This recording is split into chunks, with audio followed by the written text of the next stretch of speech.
안녕하세요. 미국에서 살고 있는 30대의 여성입니다. 제가 이렇게 사연을 쓰게 된 건 바로 서방님과 동서 때문이에요.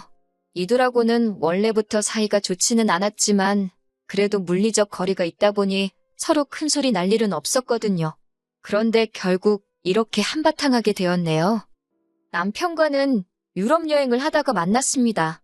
당시 저는 민박집에 머물렀는데 마침 민박집 주인이 꽤 젊은 나이의 한인 부부였지요. 그래서인지 밤마다 투숙객들과 어울려 술도 한잔하고 야식도 만들어 먹고 그러길 좋아하더라고요. 저도 한 이틀 정도를 같이 어울리게 되었는데 남편 역시 그 자리에 있었답니다. 거기서 눈이 맞은 저희는 한국에 와서도 계속 연락을 주고받았고 이후로 진지한 사이로 발전했어요. 저희 남편에 대해서 이야기를 해보자면 일단 남편은 아래로 남동생이 있는 장남입니다. 시부모님은 건물주이시긴 한데 위치가 서울은 아니고 건물도 소위 꼬마 빌딩이라고 해서 주차장 없는 4층짜리예요. 공실은 전체의 20%도 넘는 것 같고요.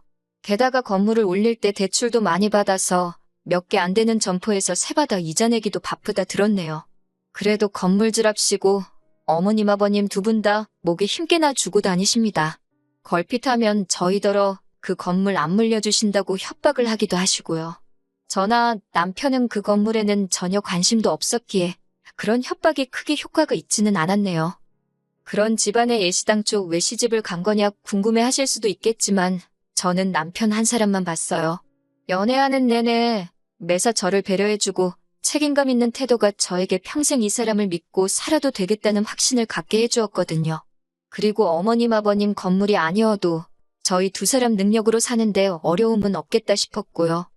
하지만 정말 생각지도 못한 복병이 있었으니 그건 바로 남편의 남동생이었습니다. 남편보다는 5살이 어리고 저희가 결혼할 때만 하더라도 도련님이었는데 작년에 결혼을 하면서 서방님이 되었네요. 말수적고 차분한 성격의 저희 남편과 달리 서방님은 즉흥적이고 사고를 잘 치고 철이 없습니다. 우여곡절 끝에 전문대까지는 졸업했는데 이후로는 제대로 된 사회생활을 못한 걸로 알아요. 그러다 작년에 동서랑 결혼을 하면서 아버님 어머님이 당신들 건물 1층에 카페를 하나 차려주셨지요. 그나마도 남편 말로는 그 작은 카페에서 아르바이트생을 셋이나 두고 쓴답니다. 서방님이나 동서가 뭘 하는지 모르겠다면 남편이 무척 한심해했는데 저는 우리한테 피해를 주는 것도 아닌데 내버려두라 했네요.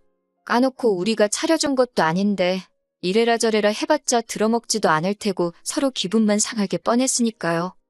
서방님은 툭하면 자기 입으로 자기가 명색이 건물주 아들인데 이 정도는 하고 살아야 하지 않겠냐며 이것저것 쓰잘데기 없는 걸 어지간히 사나르기 바빴습니다. 정작 집은 월세였고 아르바이트생들 월급을 제때 못 주는 일도 허다했지만 차는 외제차를 끌고 다녔지요. 동서도 뭐 남의 집 딸을 가지고 제가 이러쿵저러쿵 떠들면 안 되지만 서방님이나 동서나 생각하는 게 비슷하니까 같이 산다 싶어요. 전에 듣기로는 서방님과 결혼하기 전 동서는 피부관리실에서 일을 했던 모양이에요. 그런데 여기에도 어이없는 사연이 있어요. 처음에 저희 시부모님께 인사드리러 왔을 때 자기가 피부과에서 일을 한다고 했다대요. 그러니까 시부모님은 간호사인가 보다 생각을 하셨고 당신들의 백수 아들이 동서에 비해 한참 부족한 것 같아서 부랴부랴 카페를 차려준 거예요. 그런데 알고 보니 피부과도 아니지, 간호사도 아니지, 실망이 이만저만이 아니셨던 모양입니다. 그런데 정작 서방님은 다 알고 있었던 거라며 오해한 시부모님이 이상하단 식으로 몰아갔나 봐요. 결국 시부모님도 그런 서방님의 등살에 못 이겨 누굴 탓하겠냐며 그냥 살라 허락하셨지요. 그런데 시부모님이 별말 안 하고 넘어가서 그런 건지 동서의 시건방이 나날이 심해져 갔습니다. 뿐만 아니라 언젠가부터 제가 만만하게 보였는지 걸핏하면 제가 자기를 무시한다는 소리를 제 험담처럼 하고 다녔더라고요.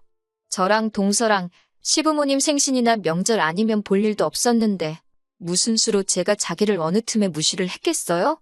그런데 급기야 한 번은 서방님이 전화로 형수보다 한참 어린 여자라며 꼴사납게 질투 좀 하지 말랍니다. 어처구니 없는 소리에 순간 기가 막혀서 말이 다 안 나오대요. 그런데 그때 남편이 지금 뭐라고 짓거린 거냐며 제 전화기를 낚아채 갔습니다. 알고 보니 서방님 목소리가 너무 커서 스피커폰이 아니었는데도 전화기 너머로 흘러나왔나 봐요. 남편이 옷도 제대로 안 챙겨 입고 그 길로 차에 올라탔어요. 저도 얼떨결에 따라 붙었는데 서방님 집으로 향하더라고요.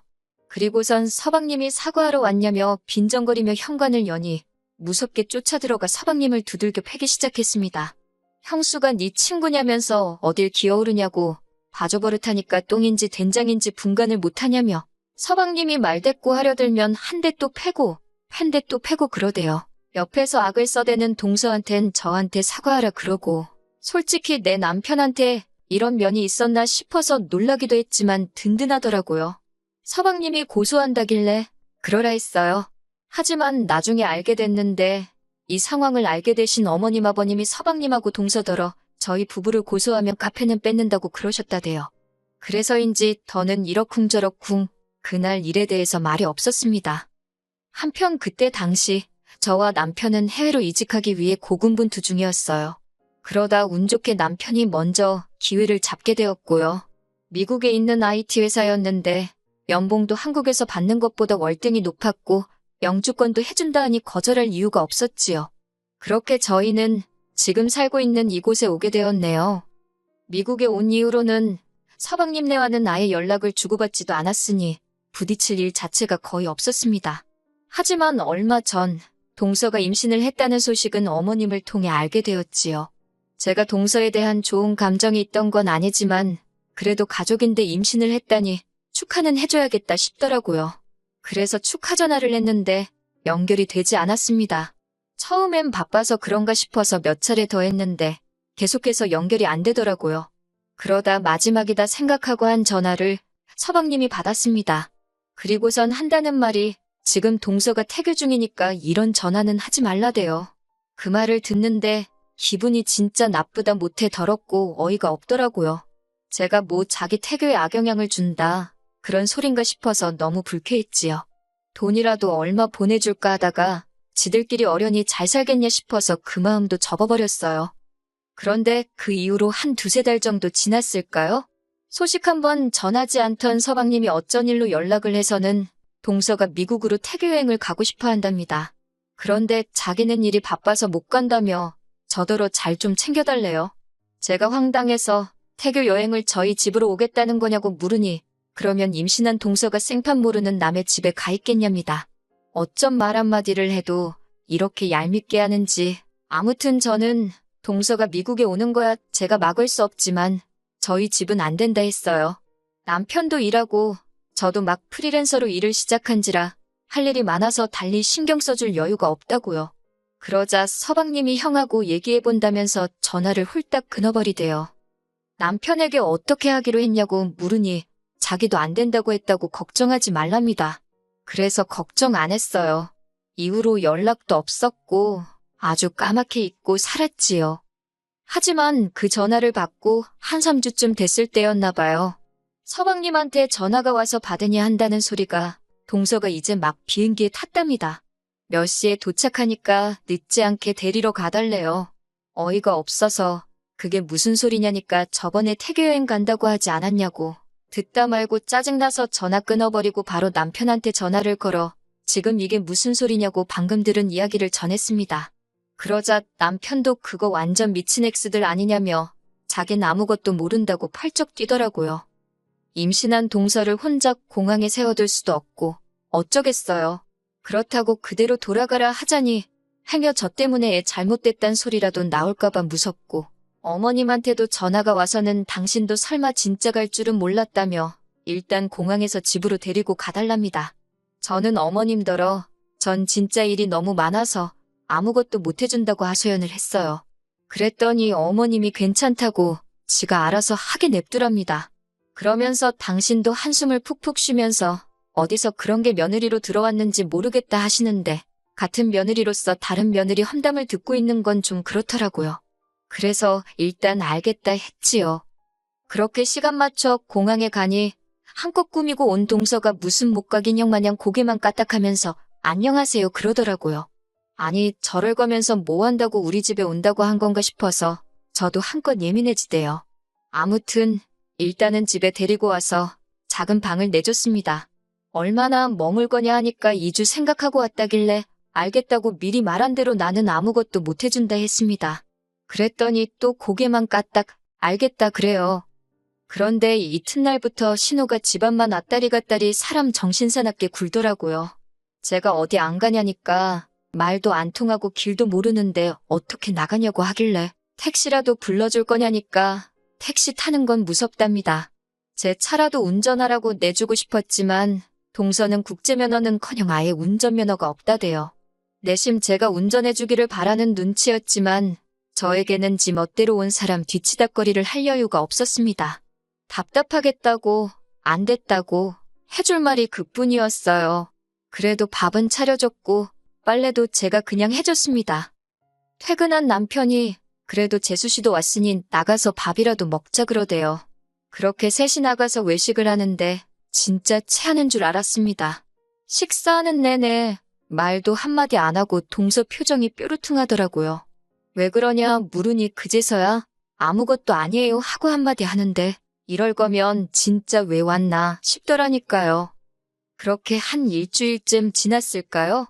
신우가 어디다 막 전화를 하더니 저더러 받아보랍니다.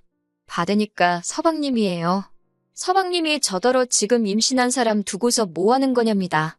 웬 자다가 봉창 두들기는 소린가 싶어서 뭔 소리냐 하니까 임산부가 있으면 그 사람 배려를 해주는 게 기본 상식 아니냐면서 어떻게 자기 와이프를 데리고 쇼핑 한 번을 안 갈 수가 있냐고 그래요.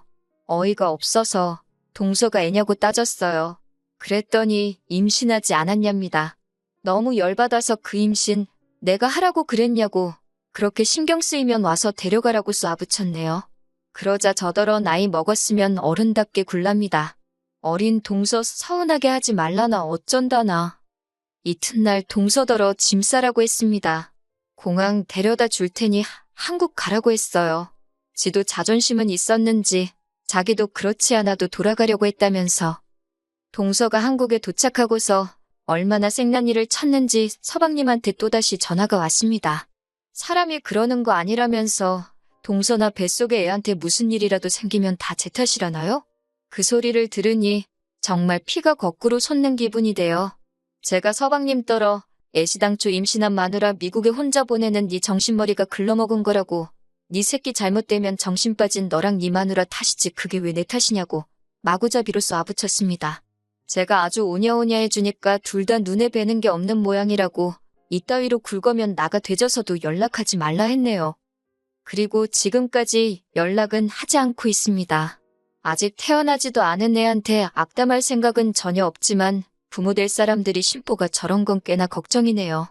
시부모님은 여자 하나 잘못 들어와서 형제 사이가 이렇게 되었다며 저를 까는 건지 동서를 까는 건지 알 수 없는 소리만 계속 하시는데 속 편하게 못 알아듣는 척 그렇게 지내고 있어요. 남편도 어머님더러 쓸데없는 소리 하실 거면 연락하지 말라고 선을 딱 긋더라고요. 똥이 무서워서 피하나요? 더러워서 피하지. 지들 같은 새끼 낳아서 키워보라고 그 한마디는 꼭 해주고 싶네요.